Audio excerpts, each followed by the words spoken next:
loves, welcome back to my channel. If you're new here, hi, my name is Stephanie. I'm going to talk about post-surgery today. Yay! Not really. So I had my surgery done on the 29th of July. I know it is now what is today? The 12th of August. My recovery has been a little bumpy, so I have not gotten on anything or done a lot of stuff. This is my second time in literally weeks doing makeup, and I needed to do something because I'm tired of feeling like crap. Literally so tired of feeling like crap and being in pain. So you know what? We're gonna fight through the pain and do the makeup and look pretty for today. But today, let's see. My surgery went pretty well. They went in there, they did the exploratory part. We knew for sure that they were going to take out my right fallopian tube, but what they said when they got in there, the infection was so bad that my right and my left tube were fusing to my pelvic wall because the infection needed somewhere else to go to. So they said there was so much scar tissue, there was so much damage that was already done that they removed both right and fallopian tube, which means you cannot have kids naturally. It does suck. That part really sucks, but there's always other options too, which I kind of knew going into my surgery that this could have happened, so I was already prepared for that. But they said that everything, my whole uterus was scar tissue, like the infection was so bad, so they removed a lot of the scar tissue. I also had a cyst that was on my left ovary that was not big, as they say. It was just so, they couldn't distinguish what was cyst and what was ovary, pretty much is what they told me. They had no idea where cyst started or where ovary started, so it had grown into my ovary. They did not want to take out my ovary because they said they still wanted to preserve some fertility in me, which, granted, I understood, but in the beginning before my surgery, I said if anything looks wrong, remove the ovary because I don't want to be in pain anymore. I want this all to be over with, so remove the ovary. They did not remove the ovary. They said they popped and drained the cyst, but when they drained the cyst, pure infection came out of the cyst. Like, it had to, like, my cyst must have grown, like shrunk a little bit and then grown again with just infection in there. They said it was so bad. Like, I must have been in a lot of pain, which I was, and you know,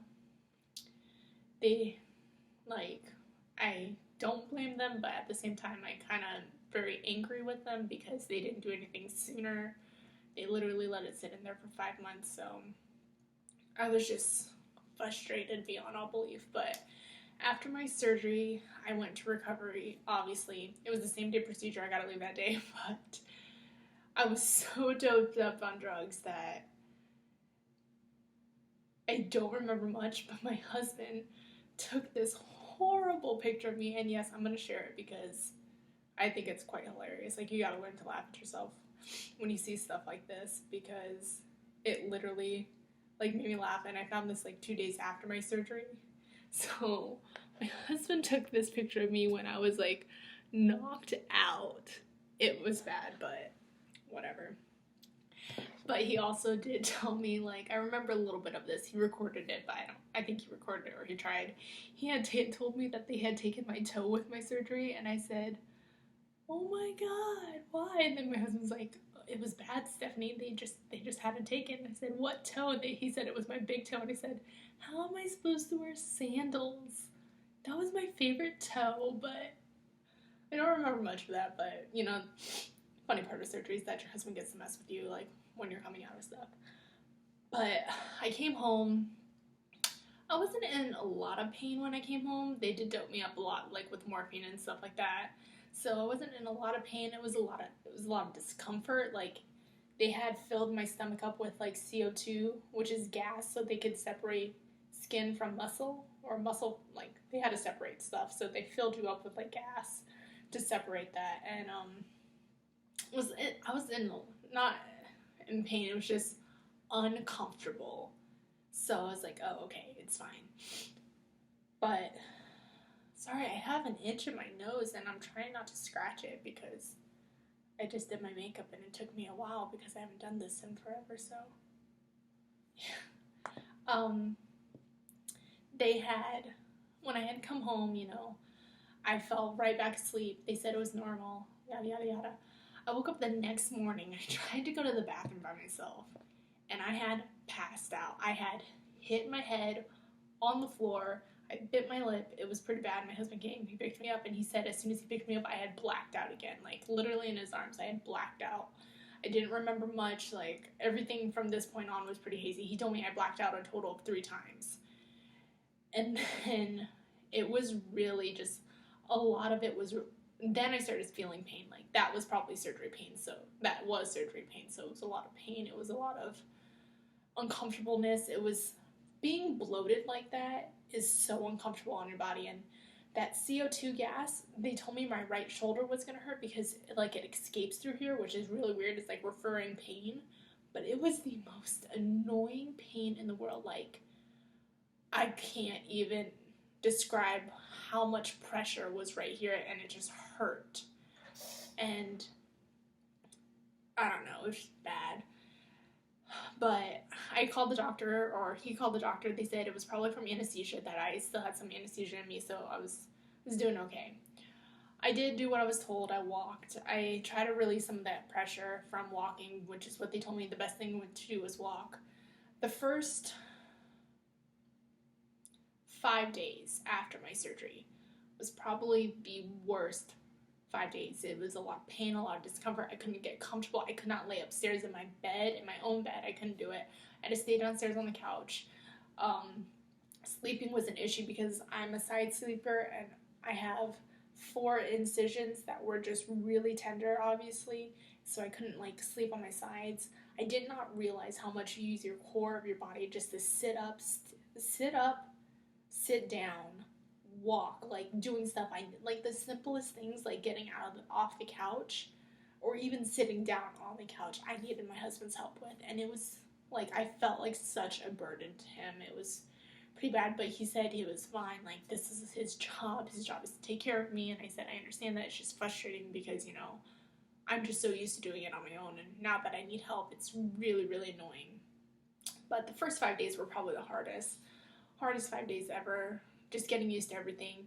The pain from the surgery slowly started going away. Like, I still have some pain. I still can't like reach up, like stretch like I want to because it pulls and it just hurts. I can't crack my back, which I need to do, like turning certain ways. I have been sleeping on my side for the first time in a long time, which is fantastic because I've missed it so much. I can't sleep on my stomach yet, which is obviously there's still some pressure, but whatever. But a couple days ago, my mom came to take care of me, obviously, because my husband had to go back to work. So my mom came here on the 5th of August. On the 3rd of August, I had blacked out. I had gotten up to go. I was taking a shower. I had gone out of the shower. I got the sharp shooting pain on my left side. Got me very, very lightheaded, and the next thing I knew, I was on the floor. My dog was barking, like trying to get in the bathroom. Like, I opened the door and he sat with me. He kept like pushing my head up with his head, like it was just crazy. Like, I had hit my head again. I've hit my head so many times. Surprised I don't have like a concussion, but I hit my head again. It was pretty bad. I called the doctor. The doctor said, "Are you sure it was from pain?" She said, "Was it surgery pain or was it pain like before you had your surgery?" And I said, "It's pain from before I had my surgery. It was the same type of pain that I was having before my surgery." And she said, "Are you sure?" And I said, "Yeah, it's pretty intense. It's still the same kind of like same annoying type of sharpshooting pains, except it doesn't last all the time now. It comes and goes in waves, which I don't know which is worse. Because when it was all the time and it was constant, I was used to it. It was something that I was getting so used to. Now that it comes in waves, I don't know when it's coming, and so when it does come, it literally knocks the breath out of me, and I get really lightheaded. I had passed out again 2 days ago. 2 days ago.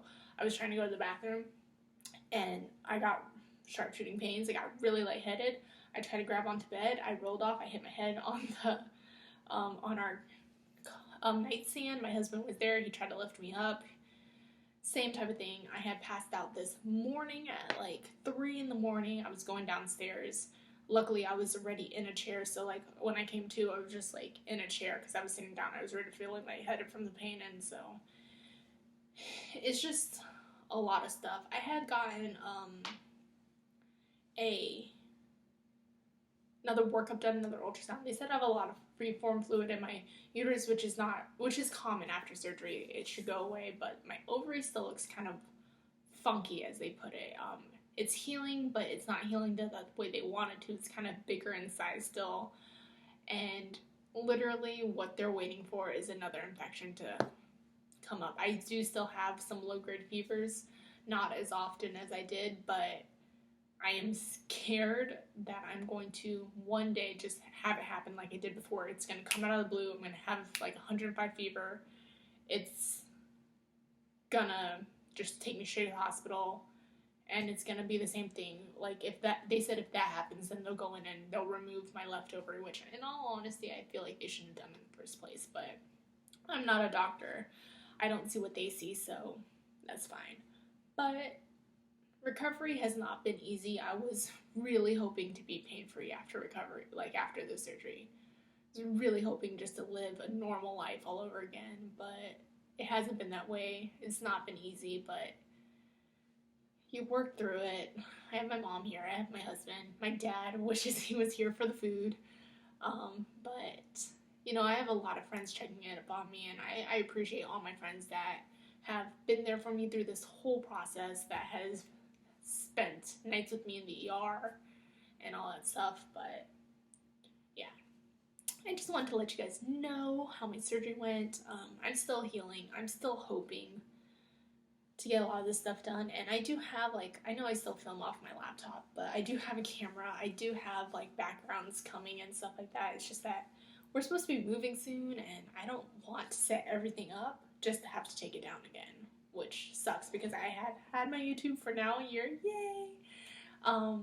But I do know it's a lot of work, and I think being pain-free and like living life normally will help me get back into the routine of things. But since I'm not working right now, I'm kind of trying to do it all, but when you wake up and you feel like shit, you just don't want to do anything. When you're in pain, I just want to lay down, lights off, put everything over my head, and just be there alone. But it's time to get up. So but I'm about to get off of this one, and I'm going to do a makeup haul that I just got a whole bunch of makeup. Yay! So I'm going to film my makeup haul, and hopefully these videos will be up soon. But I love you guys. For anyone who's kept me in their prayers, thank you so much. For anyone who has supported me through all this time, thank you so much. I love you guys, and I will talk to you soon. Bye.